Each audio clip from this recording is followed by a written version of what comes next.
understand that when you go to somebody and ask them to do something, he didn't understand that they're not going to always do it. He didn't understand that when you be nice and talk nice to people, they might still curse you out. He didn't understand that. So I let him walk in my shoes. So now Moses see why God was so mad. Because when he got down there, he saw them down there butt naked and getting their groove on. It made him real mad. Think about it, y'all. Moses up in Mount Sinai for 40 days and 40 nights. He ain't had nothing to eat or drink for 40 days and 40 nights, and they now they getting their groove on. And they made a golden calf. And he done pleaded with God not to kill them. Amen. Do you know if God, if Moses had to intercede, God was going to kill them? Sure. And he saw them down there getting it on. And he broke the commandments. Now a lot of people say, well, you know, we ain't under the law, we're under grace. If the commandments was not that much so important, why did God call Moses back up and say, come on back up here, let's do this thing again? Got a good point. Amen. Huh? If they wasn't important, he would say, well, the first time he broke them, he would say, well, we don't need that no way. But he made Moses come right back up there. And this time, I'm going to show you what happens when you sin. It gets harder. Next time when Moses went up to Mount Sinai, he had to cut out the stone. Right. And he had to, you understand what I'm saying? So Moses understood why God was so mad. So look what any real true man of God would have done. This is what Moses did in verse 20, when he saw that golden calf. Look what he did. And he took the calf which they had made and burned it in fire and ground it in the powder and strawed it upon water and made the children of Israel drink it. Boy, I think I'm out of Moses' lineage because I would have did the same thing. He made them drink it. He ground it up in the powder and made them drink it. That's how mad Moses was. I'm up here pleading with God not to kill you and you down here. Doing whatever you want. Doing your thing. Skip down to verse 30.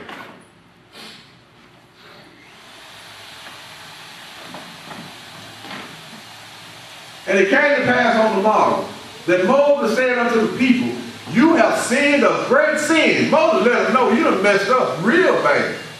This ain't no light thing that you did.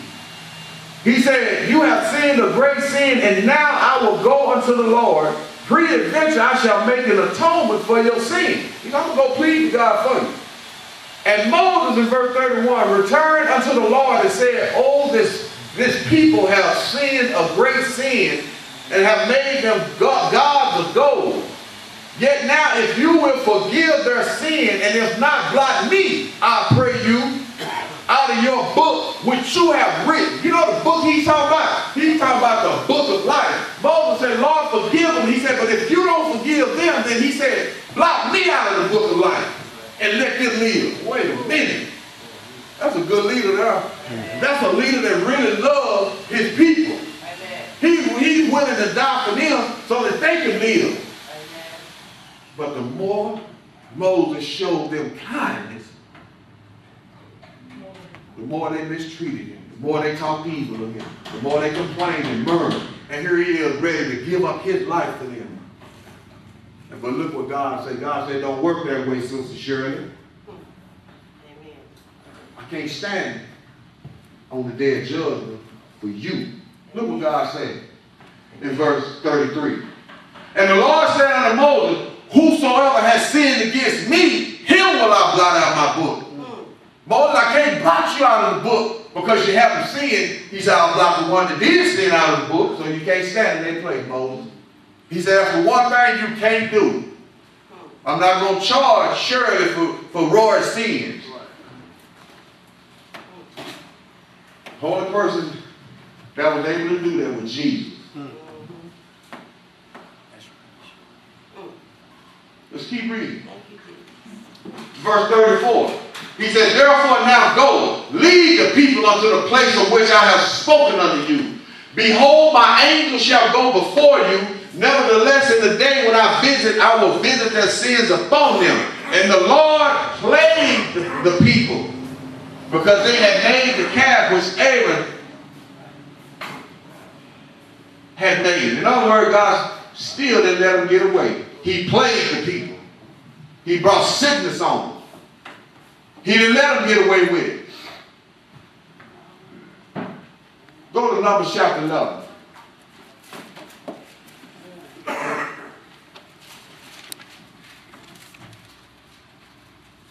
I mean, this thing was hard for Moses. And I can understand why Moses would even ask God or question God, why did you choose me? Why did you choose me to be a leader over so many people and they were going to be rebellious? Why would you set me up as a leader and I would have to go through all this hell with the people? And they got to Moses. They really got to Moses. And the Lord had fed them, and they started complaining and stuff. And here they are complaining again in chapter 11, verse 1. And when the people complained, it displeased the Lord, and the Lord heard it. That lets you know you need to quit complaining so much. For the Lord heard your complaints. And really, Israel had nothing to complain about. They had everything. God provided everything that they needed, but they still complained.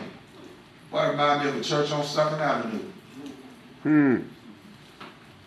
So the Lord heard their complaints and he was displeased. In the middle of verse 1 it said, and his anger was kindled, and the fire of the Lord burnt among them and consumed them who were in the uttermost parts of the camp. So the Lord burned some of them up. Yeah, we're talking about God. Thank God for Jesus. There'd be a lot of burned up folks today if we were still under the old covenant. Amen.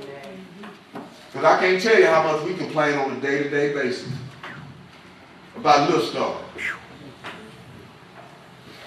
Verse 2, and the people cried unto Moses, and when Moses prayed unto the Lord, the fire was quenched. In other words, they started hollering, Lord, Moses, please go to God, tell him to stop burning us up.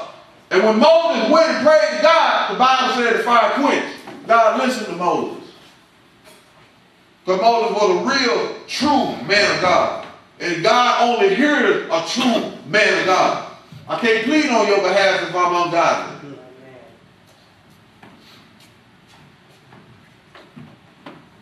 Skip down to verse 10. So they started talking about how, back in Egypt, boy, we were eating cucumbers and melons and, barbecue and Ronnie's catfish. We had it made in Egypt, but they were slaves. They were being beat, mistreated, but then all of a sudden they can remember something good about Egypt. Ain't that something?